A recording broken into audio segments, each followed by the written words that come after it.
Hello everyone, welcome to the Redmen TV. It's me, it's Josh, and it is the deep dive. Today we're going to be discussing Liverpool's left-back conundrum.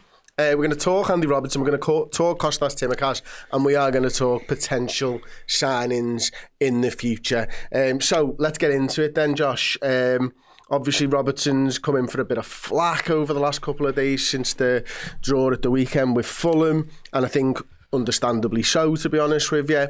I also think it's been far too harsh, the level of criticism aimed at him. I talked about this on the podcast yesterday, mate, is that, like, I keep hearing he's finished. And I'm like, I can't get on board with he's finished. I agree that we've had his best years. And I don't think he's ever going to be as good as he was. But that, to me, is completely different to he is done. Yeah, I agree. I think what's important to say on Robbo is the bottom line is he has done his job. His job is done. Like, he's already won the league for this team, already won the Champions League. You know, started every single season for, like, what has it been, 7-8 years or something now. Yeah. Every season it's about 30 starts in the Premier League. So he's done that at the highest level. So if he does now have the odd little mistake in his game where he's a second late or something like that, the bottom line is he's already done what Liverpool signed him to do and things like that. I think the problem for me now is just potentially lost, like, literally the tiniest yard you can possibly lose. But I think he has lost something there. Maybe overcompensating with that by at times being a bit deeper than our defensive line, so he's playing people on side, going into tackles and being a little bit late. So I don't think it's a point where he's washed or something like that. You know, I don't think it's the case of that. I think it's just, number one, do you want him starting for Liverpool all the time? But number two is, do you want him starting every 3 days? For me, that's probably a no. Now, I think Liverpool are in a position now where they could get a new left back in and Robertson be the support act, playing every now and then and doing a really good job when he comes in every now and then, because it's every now and then. Whereas now, you know, he's got a lot of miles in the legs, mate. Yeah, he does, and he's played a lot of games for Liverpool. And, you know, I think about it, and I think about him, and I do wonder sometimes, obviously, interesting to get your thoughts on this, because we talk about Mo Salah's game changing, and I think it's fair to say that it has. I think Robbo's in that really weird space at the moment where his body's not what it used to be. I take your point about him being half a yard slower or whatever, but I also think that the stamina to get through 90 isn't there either. Because I see him tiring more in games, whereas he was the Jorrel bunny. You know, it didn't matter if it was the first minute or the 95th minute, he'd be flying up and down that wing, whereas I think it has changed. And I just wonder whether he's in that sort of grey area where he thinks his body's almost where it was, but he hasn't quite changed his game enough to be able to get used to his body. Does that make sense? Like yeah. when someone has a growth spurt when they're a kid, like, and they're 15, and then they just grow loads, and all of a sudden you look at them running in your footy team and you think, you don't know how to work your legs yet. Like, these are new to you, and you just look like fucking all over the shop because you're not used to your body. It feels a bit like the reverse of that almost. Like it's slowing down, but he hasn't dropped off enough, or he hasn't used the experience enough. He's still reliant on the pace, which he maybe doesn't have at the moment. Yeah, to be honest, I think some of that could just come down to the fact he's always been really good at one way of being a fullback, you know, the overlapping, the underlapping, box to box. Watching Andy Robertson, funnily enough, for Fulham on the weekend, it was like watching peak Robbo, where he just had that energy and that physicality to get up and down the pitch relentlessly for 90 minutes. So in terms of adapting that game, like, we've seen Robertson do bits as a wide centre-back in a back three at times. I can't ever really see him being an inverted fullback, you know, but that would be a way in which you compensate yourself against, like, I can't do the miles no more, so I'll sit a little bit deeper or whatever. But he's not 6 foot like Guardiola or someone like that as a wide centre back, and he can't do inverted fullback stuff like Trent. So he kind of has to still just keep being Andy Robertson, but I do think he can be, just not as often as we're expecting him to be at the moment. And that's the other thing, isn't it? I think for me, not a free pass, but he gets a bit of a pass for the weekend, because I do think he was probably carrying an injury. I mean, he was down for 3 or 4 minutes. Yeah.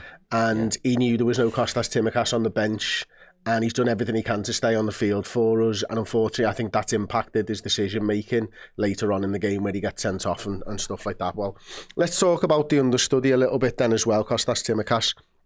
But before we move on to that, actually, I would also like to say the last few weeks, Robertson's been brilliant before this mad 15 minutes or so.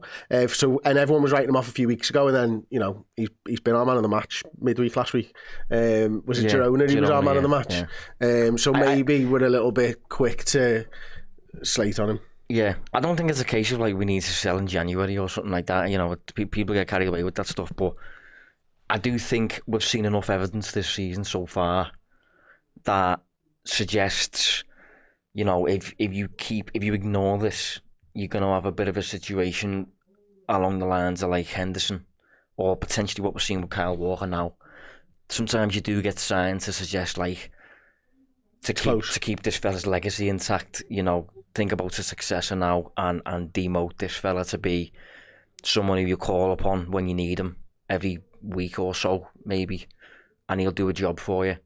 But as a starter, there's just been a few instances where he's almost cost us a little bit because of a foul or way too deep in the offside line or something like that. So I think it's a fair conversation, like, but that's the crucial thing. It's fair what we're doing. Like, it's I think that's right. Them, like. And I think Kostas Tsimikas as well. I think, you know, when he gets a run of games, he continually surprises me in how good he can be.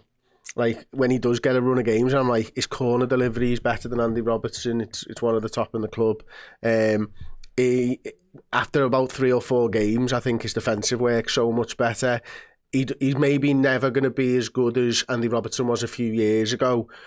Do you think Kostas in a Liverpool shirt has done enough to warrant being the number 1 left back moving forwards? That's the question. As in, like, we don't sign as in a successor. Does Kostas afford you to sign a 19-year-old? It's a good question. For 2 years. Yeah, it's a good question. Or are you looking at a 23, 24-year-old who comes in now? Like, has he done enough? I know what my answer to this is, but has he done enough to warrant being given the shirt? In the same way you could ask the question a few weeks ago, has Kelleher done enough to warrant being the next number 1? I think a lot of what dictates the answer to that is if you have a glance at the market, and see if there's a 19-year-old there that you might want to give a bit of time to. But for me, the market's there to go and sign someone who could immediately come in and just do a job straight away. So I think Tsimikas is better than a lot of people make out. I think he's a decent player, but my answer to that would probably be no. I don't think I would give him the shirt. I don't think he was ever really signed as a Andy Robertson successor. I think he was always a support act, and he's been exactly that, very good at that as well. I don't think the level drops particularly when Tsimikas comes in, and I think if Tsimikas had been fit lately, we might have seen fewer Robertson errors because he'd be balancing the minutes, like, you know, what I'm suggesting with Robertson. But no, I would still go through with signing a left back and one who at the start of next season is in a position to start straight away. Okay, and on that then, you've answered my next question there, because I was going to ask: is it as big a deal that such a big deal that you need to sign in January, or is this something that you're looking at for the summer? No, I wouldn't be in too much of a rush for January. I think sometimes. But if the right option was available in January, would you do it? If your favourite option was available? Probably. But then if it did, there'd be no immediate stress on the situation for him to immediately start starting. Do you know what I mean? Yeah. I've got no problem with signing a long-term target in January that you'd go and sign in the summer anyway. So I'd do it in that sense, but I don't think I'd do it in the sense of, like, because we need to get Robertson out the team now. You know, it's not nowhere near that level of stress, like, but sometimes you know you're signing in the summer anyway, like Virgil. If he's available in the January, just do it. And same with Diaz, by the way. I think we stole a march on the likes of Barcelona and all that with Diaz because we moved in January. Same with Gakpo. Yeah, same with Gakpo, Man United. Linked. Yeah. So sometimes you can gain an edge doing that. I like January business, actually. Liverpool are one of the best at it. Yeah, I think the club that suggests it's a non-event and very, very naive, to be honest. I think sometimes it's a really efficient market, to be honest. If you've got your eye, ear to the ground type thing, and Liverpool usually have.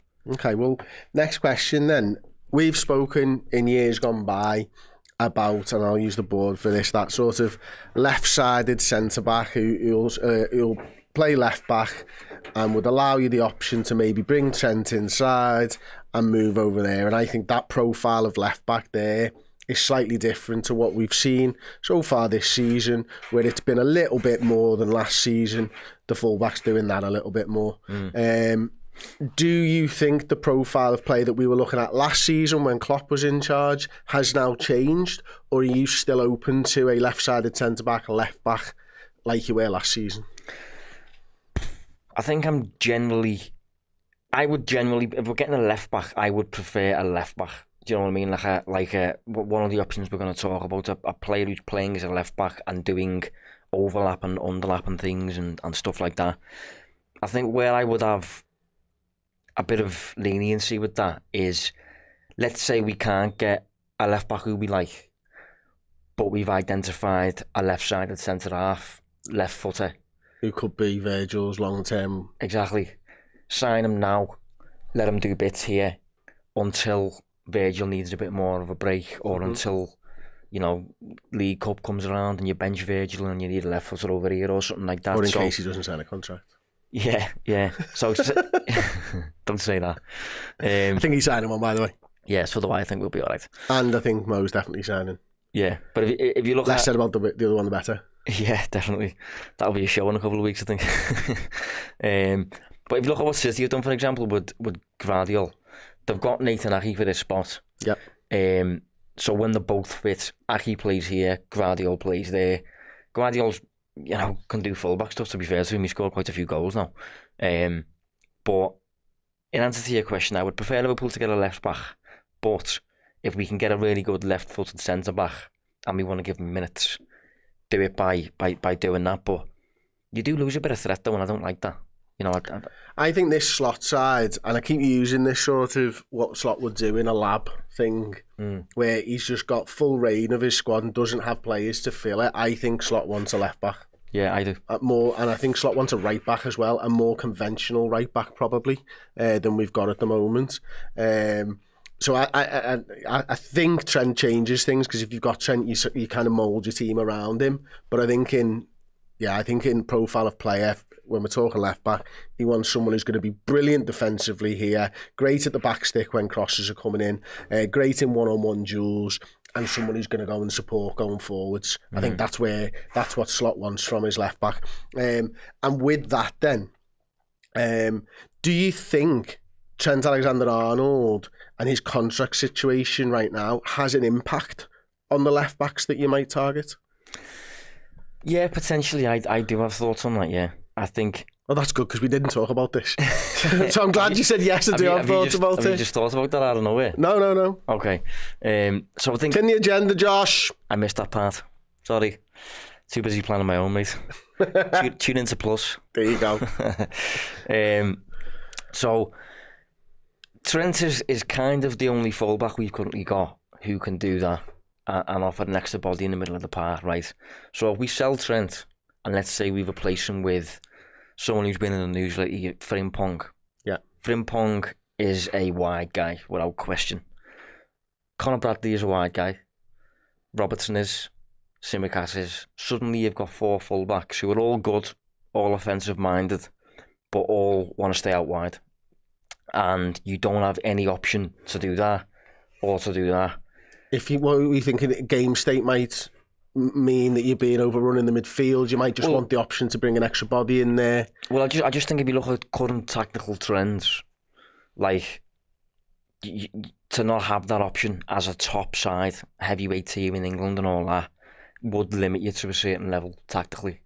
I think being able to do that just opens doors for Arne Slot to be able to solve problems on the fly and things like that. If something's happening just on the gives you pitch. that tactical flexibility in games where you might be struggling. Yeah, exactly. So if Trent was to leave, and let's say we did replace him with Frimpong, I then would be looking at the left back and thinking, I think the need for the left back to be capable of being an inverted fullback has just increased because we've lost Trent and replaced him with an overlapping fullback.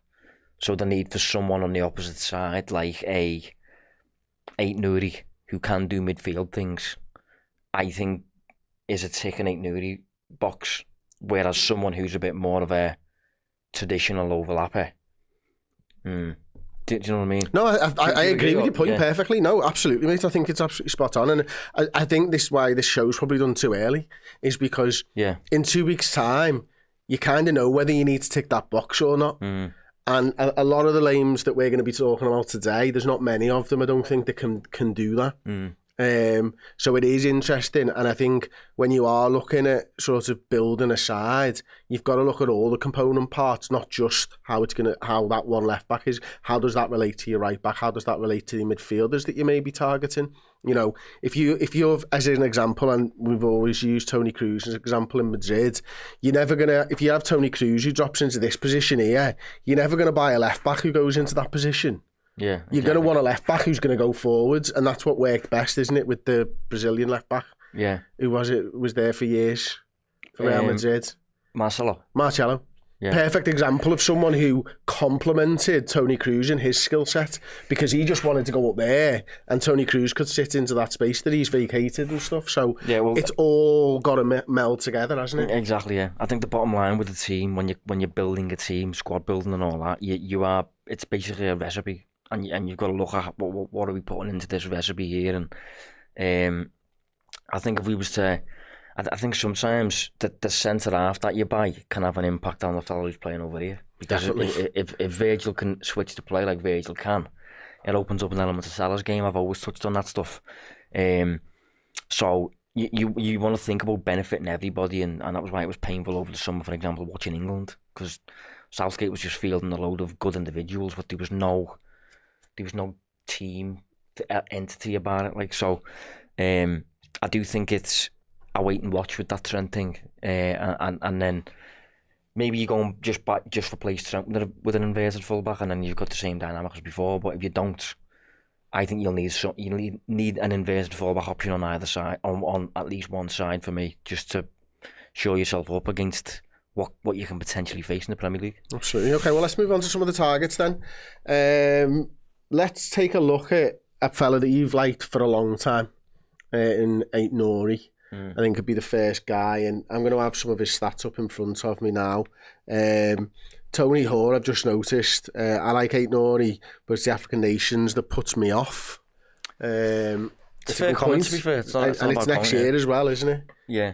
So that's a great shout. I've seen a few people mention that in reference to Salah's contract, actually. Yeah, why wouldn't it be good to do a 1 year, because he's basically missing for a month of it. Yeah. And he would I suppose he would sign the deal and then go, and potentially, did he get injured last time for Egypt, the hamstring injury that put him out for a bit? You know, you never know, do you? So yeah, they need to just move that competition out of the Premier League season, please. Although I suppose it is bigger than I give it credit for. Anyway, Ait-Nouri, got some of his stats in front of me. I'll take a look at the scouting report on the left-hand side. First thing, successful take-ons, top 1% in fullbacks. Tackles, really good, about 2.6 a game. Interceptions, about half an interception a game. That's about right. I think that's about what Robbo's has been over the last few years as well. Tackles are probably 1.4, maybe higher than Robbo's average. Progressive passes 3. I think Robbo's averaging about 5 over his career, maybe. He's playing for Wolves as well, you've got to bear in mind. Yeah, his expected assists, not too bad, top 25%. Ultimately, with the Premier League players, you got to watch them, because we get to watch them. And Ait-Nouri shows up on the eye test, doesn't he?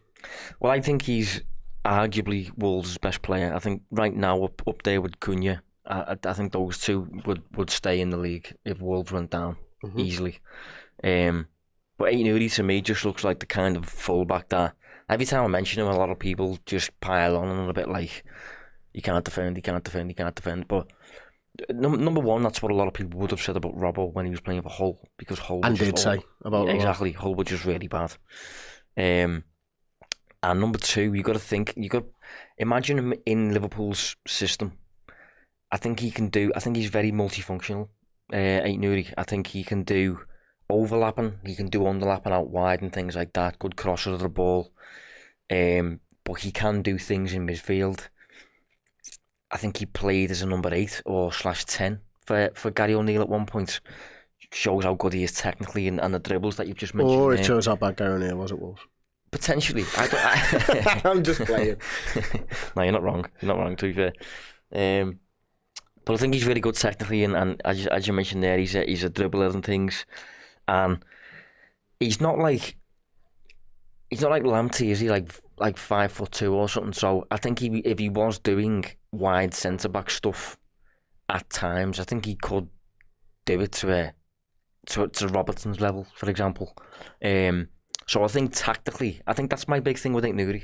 I think that's what it is. I think tactically, he opens up a lot of options for you. Yeah. Not that dissimilar to having a left-footed version of Trent, but his passing range isn't as elaborate as Trent, but he's probably a better dribbler, I think, than Trent. And all of the... Mate, he's on 10 grand a week. Well, I was going to say... and it runs out in 2026. All of the contact stuff is one of the main reasons why, in addition to me liking him as a player, why I think it's a goer, because he's not on a massive wage. At the end of this season, he'll have 12 months on his deal. Wolves are, as it stands, getting relegated. And all over the shop. Yeah, he's 23, which is perfect for Liverpool. And on top of that, despite being only 23, this is now his 5th consecutive year in English football. Generally averages a good number of starts over that period. 16 when he first arrived, then 20, then 9, then 29, and he's currently on 16 out of 16 this season. There's just a lot to like there. I think it's a bit like when we're looking at Salah replacements, Bremo from Brentford. It's just a really easy, obvious one, to be honest. Okay, next one then. Andy Robertson. We came up against him against Fulham. I thought he was absolutely excellent. Quick question. Go on. What did you think he was like defensively? I saw comments from him saying that he thought Salah got the best of him in the first half, and I didn't agree with that. He said that? He said he got better in the second half. I thought defensively he was really good, to be honest with you. I thought he was good, but I've had a few debates with people since who basically suggested Salah had him in his pocket. And I didn't really get that vibe, if I'm honest. Well, one thing I will say is you shouldn't be giving Salah 15 yards of space to cross a ball into Gakpo. That's very true. Like, that was wild. Yeah. I think if you'd have asked Salah though, how did you think? I think he got a hard game. Yeah, that's why I think Salah would say, I think that was a tough one. Yeah, I thought he was excellent defensively and really, really good. Obviously gets 2 assists against us, doesn't he? The one that, obviously, you're looking at this, he's on quite a long contract, 2028. He's on 50 grand a week, which is fine. But he's 27 already, is Anthony Robinson. And I think that's probably one of those where you look at it and go, it doesn't feel like a Liverpool signing right now. I feel like they'd probably be wanting someone a couple of years younger maybe than 27. But his stats are all good. Tackles really high, interceptions, blocks, clearances, defensive stuff, progressive carries, successful take-ons, assists, top 95 percentile. Very, very good statistics. But probably the one that matters here is his age. Yeah, I agree. I think if he's 3 years younger, I think this is a potential goer. But because he's 27 now, and he's going to be, he'll be 28 really when the season starts, when next season starts, and he's the new starter for Liverpool or whatever. You know, he's pretty much as old as Tsimikas, so there's kind of no point really. Like I hate the idea of buying a player to fill a void, and you'll be filling that void again in 2 years. It's just a waste of time, because Casemiro, for example, for Man United, like they went and spent 60 million on him. Might have been a 5-year contract, but they bought him at the age of 30. you're going to be buying again in that spot very, very soon after it. And if you're buying again in that spot very, very soon after it, you then can't dedicate the attention that this spot might need or that spot might need. So if you're going to buy for a spot, fill a void, fill it, where you don't have to come back to it for another good few years. So I'm a big fan of the player. I think he's very, very good. You think he's Fulham's best player? Off the top of my head. He was definitely the best at the weekend. Yeah. On the that weekend, left side, him and Iwobi were both excellent. Yeah, well, on the weekend against Liverpool, he had the most touches. He got 2 assists, overlapping all day. I think 8 tackles and interceptions combined. The next best for Fulham was on 3. I just thought he was brilliant. He's very, very physical as well, and well built and things like that. And already speaks the language, proven in the Premier League now for a good few seasons. So would have made a lot of sense, as I said, but chips probably sailed. Yeah, okay, well, next one then. Lots of chatter around Milos Kerkez at Bournemouth. By the way, these are just the Premier League options. We've got 5 Premier League options. We've got 5 non-Premier League options. Probably need to rattle through them a little bit quicker. But Milos Kerkez, in terms of the stats and stuff, I think it's fair to say on the scouting report, doesn't show up anywhere near as well as Andy Robertson there.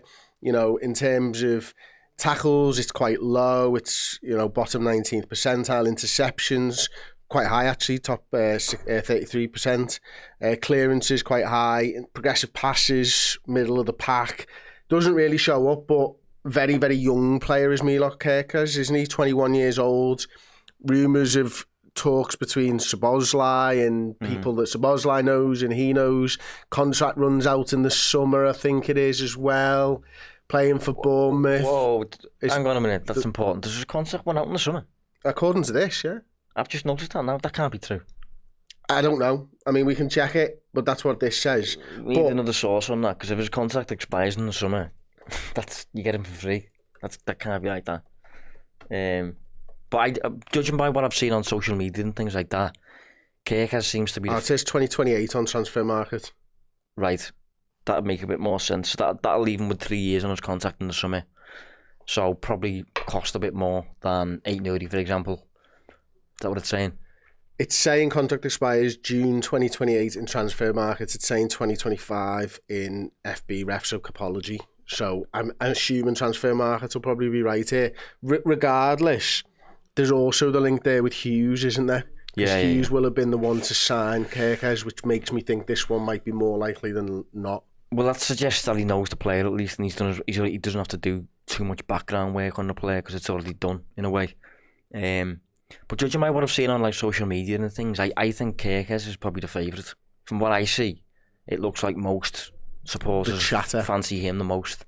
Is that the case for you, or? I think it's definitely the one that's been spoken about the most, certainly the last few weeks. We do be a bite-sized podcast pretty much every day, and Kerkez's name keeps cropping up on those. I do 1 or 2 of them a week, and there always seems to be Kerkez links for reasons.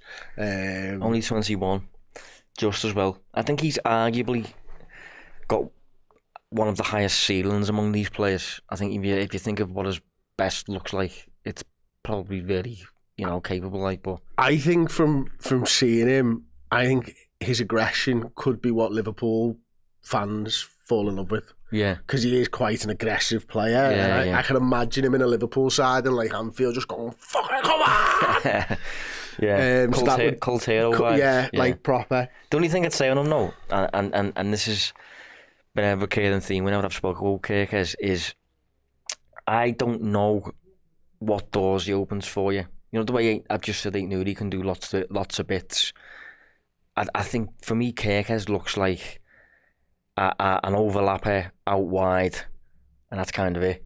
Can we continue using wide guy? Because I really like that. Wide guy? Yeah, he's a fucking wise guy, but he's a wide guy. We need t-shirts. Remember Mario made Shy Guy in that? Shy Guy in that, yeah. This is the wide guy. He's a wide guy. But say, for example, we was to lose Trent. Not a wide guy. And we was to get Frimpong. Wide guy. Wide guy. That would that for me would harm our interest in Kerkez then, because then we'd have loads of wide guys. I'm gonna need to stop saying this. I like it. I think it's great. So yeah, I think the fact that I think he's probably a little bit too short to do centre-back stuff, do you think? And inverted midfield things, maybe. I had a nugget once that he's done it for Hungary, but I can't confirm that or not. In the Premier League, I'm pretty certain he hasn't. So it's just whether you want to limit yourself with a fullback who can only do those bits. But again, he is 21, so you gotta be a bit understanding about that. In that, like, he could very realistically be doing it in 4 years when he's only 25 still. So just something to bear in mind, I think, with him. Okay, let's go through Estupinan pretty quickly. I mean, he's a player that I think everybody's known for a couple of years now. He's at Brighton. His first name's Pervis, which is great. It's a great name, yeah. It's a great name. About to be 27 inside the next month, I suppose. So he's 26 now. According to this, his contract runs out in 2027 on 50 grand a week. And then if we scroll down and look at some of his stats, he shows up really well in the ball playing stats, lots of the passing side of things, the progressive passes over 5 a game. Really good tackler, really high interceptions, wins a lot of aerial duels for a fullback as well, actually. It's quite interesting. And he's massively involved in shot creating actions at 2.7 per 90. Yeah, I've always liked Estupinan, to be fair. I watched him at Villarreal as well. So when Brighton were getting linked with him, and they were getting linked with him kind of when he was peak age, really. You know, he was around 24, 25 at the time. But I think that's the problem. I think because Brighton signed him at the point when Liverpool would usually sign him, I think, again, it might be another one of them where the ship's probably sailed a little bit. And another thing I'd note, I might be... Yeah, no, I think I'm on the money with this when I say it feels like he's a little bit prone to a knock. Yeah. Like last season, he starts 15 out of 38 in the Premier League. This season, Brighton have played 16. He started 10. His first season was really good with availability, but it feels like recently he's picking up 1 or 2 knocks maybe. But really good player. I think the profile's good. Similar to Kerkez though, in the sense that he can probably only be a wide guy. But just a little bit, I won't say over the hill obviously, but for the Liverpool fullback, you know, for Liverpool to go and sign a player who's going to be, what was it, 27 in a month. 27, yeah, it's probably finished. Okay. Hugo Sanchez is scraping the bottom of the barrel. Liverpool need the best to replace a legend like Robbo. This is a deep dive, mate. We're doing this statistically. The best, mate? Who's the best? And if you're talking Alphonso Davies, he's on it. We'll just wait. Yeah. We're talking Alphonso Davies in a bit. It's fine. Don't worry about it. No, but seriously, who do you think we should replace him with? Okay, next one. Talk about scraping the bottom of the barrel. Ipswich Town's left back, Leif Davies, ladies and gentlemen. Maybe Hugo does have a point after all. I think there's a lot of love out there for Leif Davies. Yeah, I like him. He's a good player. English as well, homegrown, so we count in that sense. Diddy though, like he's Diddy. Yeah. He's 5 foot. What is it? 5'5" 5'5.5" apparently, which is he's a Diddy man. They've given the half there on FBref, which is saying a lot of things. He's going to be 25. He's requested that. He's emailed them. Yeah. 5'5.5", lad. Yeah. I'm halfway there. But he's going to be 25 soon. Feels a little bit Robbo when Liverpool signed Robbo, to be honest. But I don't know. I think his output's good though. I think he does create chances for Ipswich and that. And he reminds me a little bit of, I forgot his name. He was in the league last year. Alfie Doughty for Luton. Just really good at being a fullback and doing fullback things, and was a bit of a creative outlet for that team. That was clearly going to get relegated. This feels a little bit similar. So good enough to stay in the league, yes. Is he Liverpool level? No. I don't think so. We'll move on then. A name that I think, well, I sent you the list of players and you went, add him, and I was like, he's already added. So we both wanted him on the list. Jorrel, Hato. Yeah. Lots of good stuff being talked about. The 18-year-old Ajax left back / left centre back at the moment around Europe. One of the big names that could be the Lenny Yoro of this summer, maybe. Yeah, well, he's got a lot of minutes in his legs for a kid who's still 18. So he started 6 times in the Eredivisie as a 16-year-old.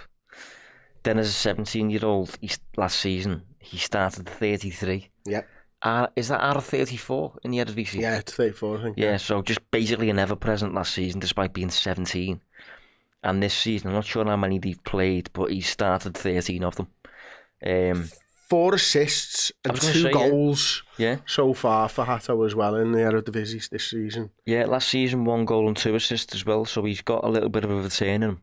I think he's more of a centre-back than a full-back though. He's left-footed and things. One to definitely keep an eye on. But whether he's a slot kind of full-back is a question. Okay, in terms of like some of his stats then, I mean, if we can just show this, Joe. I mean, you can see it's... Now, this is versus centre-backs, so he's really high versus the centre-backs. Just in terms of the full-backs, though, lots and lots of passes which would suggest that he's probably actually playing more as a centre-half. Because to be the top 1%, you probably do need to be in the centre-half bracket. And the aerial duels won at 90% is... Oh, sorry, a top 10 percentile as well. So versus fullbacks not brilliant, but versus centre-backs, which is where he's playing, he's looking absolutely fantastic right now. I'd be interested to know his exact height, though. Like, how tall is he? Because I think... It doesn't say on FB Ref, does it? No, that's unusual. Let's have a look. I don't think he's that tall, though, off the top of my head. I might be wrong. Is he Diddy? I don't think he's Diddy. 182 metres. Oh, not 182 metres, 182 metres. No, not 182 metres. No, I know. I realised my mistake as soon as I said that. This is a deep dive as well. 182 centimetres, which I would say... He's a little bit shorter than Jordan Henderson, according to that. What are we saying there, 5'10"? Yeah, about that, yeah. Let's have a look. Jordan Henderson's 1.85. And he's 1.82. But again, he is 18, by the way, so... 5.97, so yeah, 5'10". When you were speaking before about growth spurts... Yeah, he's still got time for one. Okay. You know, he's got another 3 years before he stops having those technically. So, again, probably one to watch. But would Liverpool move up for that now? Potentially, but I'd be a bit surprised. I think if we went for that, I think we're just in a position where we don't really need to follow us that. Okay. So keep an eye on it. Okay, the one that everybody's been waiting for, we'll leave to last. Alphonso Davies. No, I'm kidding. We'll do Alphonso Davies next. Now, his contract is up in the summer, isn't it, Alphonso Davies? I'm right in saying I don't need to check that. I'm pretty certain that it is. This is the one that I think... This is the one that excites people because they've seen him be fucking boss for ages. Yeah, well, this is one that you obviously do. If you can, like... I think, what I will say, I think whenever a player like this is on the market, within reason, obviously, I think Liverpool should be in the conversation.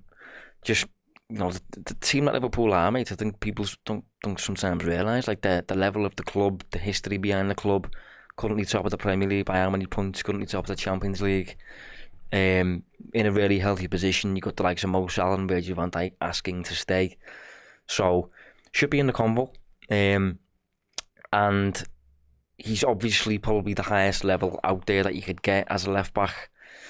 The only problem is Real Madrid. Yeah. As usual. Yeah. If players like this move for free, they normally move to Real Madrid. Yeah, sadly. But in terms of his stats and stuff like that, I mean, like, just look at them. They're exactly what you want to see, aren't they? You know, top 6% on passing, top 3% on completion, progressive passes, top 10%, 12%, sorry. Progressive carries, top 2%, successful take-ons, top 1%. I mean, it's all good. And this is in a side, though, that completely dominate at the moment by Munich. I mean, they are, you know, head and shoulders above the rest of the Bundesliga in terms of dominating the football and style of play. But Alphonso Davies is a big part of that, and, you know, still at a great age as well. And he's only 24 years old. It feels like he's been around for ages, doesn't it? But lots of experience, probably the standout candidate. Liverpool should be in the market for him, and hopefully they will be. I'm going to throw a curveball at you now. Do I know about this curveball? I don't. I did mention his name. Daniel Svensson. No. Swedish. Plays for FC Nordland in Sweden. The statistics doesn't even look at that. Doesn't even have a scouting profile. Doesn't even exist. Believe it or not. Doesn't even have a scouting profile. I just wanted to throw his name in, not because I've watched him, because I just thought it would be really funny to throw someone in that we haven't got a chance of signing. And it's the deep dive and I'm an idiot, so let's do it. David Raum over at RB Leipzig. Yeah. I think he came through, I'm pretty sure, I'm taking a chance here by saying this, I think it was at Hoffenheim, am I right in saying that? Because I'm pretty sure I was aware of him then, because he posted, yeah, he had one season at Hoffenheim, and he posted a ton of assists, a lot, 11 assists and 3 goals that season. Yeah, that was when he came on my radar, and then he went and signed for Leipzig, and I was like, of course, I was like, Red Bull club picking up on that, absolutely, it makes sense. I think now he's a German international as well, so I've always liked him, and the fact he's a Red Bull kind of product now bodes well, considering Edwards is back at Liverpool a little bit. Again, slightly older than you'd want. Yeah, nearly 27. On more money than you'd probably want as well. He's on close to 150 grand a week. Yeah. 2 years left on his deal. Feels like a little bit of a long shot, that one. But as a player, profile-wise and things, does fit the bill, like. So again, probably one to watch, but feels unlikely. Feels closer to Robinson, and who was the other one who was slightly older? Can't remember who it was. Estupinan. Yeah, it feels a little bit closer to them than Kerkez or an Ait-Nouri, purely because of his age. Okay, last one then. Miguel Gutierrez, Girona, left back. How old is he? 23. 23, yeah, 23. No, I like him. Flagged them on my podcast a couple of weeks ago as like a one to watch type vibe, and then we go and play them in Girona in the Champions League, and I thought he was quite good. Can do inverted fullback stuff, which is interesting. Can do wide guy bits. This is going to stick, isn't it? Yeah, it is going to stick, yeah. I don't think he can do centre-back things, so you're ruling that one out, but just an interesting player to use. Slot actually mentioned him in his pre-match presser at the time. Said, like, I've watched it on for a long time. They do really interesting stuff. I like what they do with the left-back. And the left-back's Gutierrez. On the day, the left-back was Davy Blind, funnily enough, and Gutierrez played a little bit further forward. So, in that sense, and this is going to immediately sound like a criticism, he's not that different to Alberto Moreno in that sense back then. Back then, Moreno was doing bits in La Liga, and he was getting used as this kind of like unorthodox attacking tool for Sevilla and for the Spanish under-21s team, because he could do really attacking stuff despite being a fullback. Gutierrez is a little bit like that, but I think he's got a bit more of a brain than Moreno. So, just because Slot said that, the age of him, the inverted fullback stuff, the wide guy stuff, the attacking output as well, you probably get up his numbers in the sec, his numbers are really good. I think he's one to watch. The only problem I think attached to his profile is, I suppose technically, Manchester City kind of own him. Yeah. In a weird sort of way. They don't, but they do in a way. So if Liverpool was to make a bid for a player who's part of the City group, how does that work is what I would be curious to know. And Real Madrid also have a buyback. Real Madrid sold him to Girona, and there's a buyback thing in there or something. So that one feels like he might be tricky to land, but good player. Okay, I did a stat head, right? If anyone knows what a stat head is, you use FBref, you can plug some stats into it. I did that. I sort of took an average of Andy Robertson's stats over the last few years, plugged it in there, went last 2 seasons, players under 27 years old. It's on the bottom of that sheet, I think, if you want to bring it up, or it's not, and it will be. And then I plugged his stats in basically, and was like, do you know what, let's have a little look to see if there's any names that we can throw up. And now, one of the things that's changed on FBref recently is they've started to put which side the fullbacks play on, which is quite nice of them. Which they never used to do, which used to annoy the living daylight out of me. Right, the link's in the bottom there for you, mate. Right. So I did this stat head here, and Trent Alexander-Arnold turned up twice in it. Hakimi turned up once. Maximilian Mittelstadt from Stuttgart. Oscar Menenguez Kyle, Henrique, Olivier, Silva, and then, you can see Trent's second season.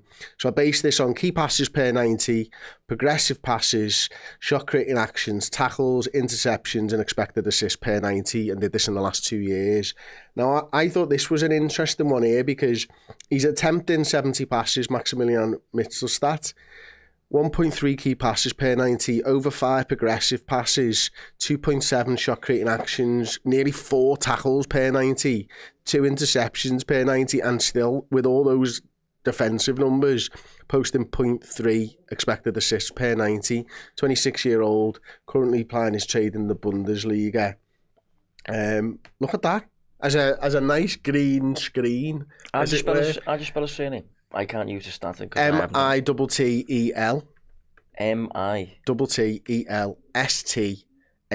Right, yeah, I've got him. What do you reckon about him? Just plugging Andy Robertson's numbers in and doing some scouting. Yeah, he's too old. Alright, fucking hell, lad. Jeez. No, he looks good in the numbers, mate. Genuinely good in the numbers. Very progressive by the looks of it. Creative. 4 assists on the season. Yeah, gets involved with it on the defensive end as well. But yeah, is going to turn 28 in March. Stuttgart though are a good side. That, you know, they've got a few players there. They've got a lad in midfield called Angelo Stiller, who is getting linked around for teams that want a new number 6. He replaced Endo. He's a German international, looks good in that. So, and I like the manager as well, Sebastian Hoeneß. So, it doesn't surprise me that they've got an output merchant in the defence there, because they're a good team. Okay, well, there you go. Do you think we've found in those 10, 11 with Maximilian players Liverpool's next left back? Probably. And who's your money on? My money would be on Ait-Nouri, I think. Kerkez is an interesting one because of those huge links and things like that. I know who's coming out of Kerkez and stuff. But I think Ait-Nouri is just an very obvious win, to be honest.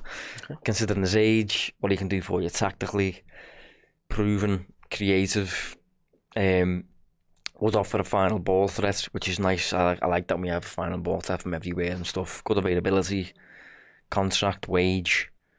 Where's the downside? Where's the con? Okay, there you go. You heard it here first. That's been the deep dive. That's Liverpool's left-back conundrum. We're off to Redmen Plus now to look at what tactically Slot did when he went down to 10 men, because there was a change that I think a lot of people missed right after the sending off. So yeah, we're going to go and do that now because it's a learning, isn't it? It's the first time we've seen a Slot side with 10 men and we've seen him tinker with it in game. I think it's really interesting to look at. So if you want more of that, you can get it on the YouTube memberships on Redmen Plus video subscription level, or you can sign up on redmenplus.com. We're going over there to do that now. Thank you very much for watching. Thank you very much for commenting. Like the video, and we'll see you all soon. Ta-ra.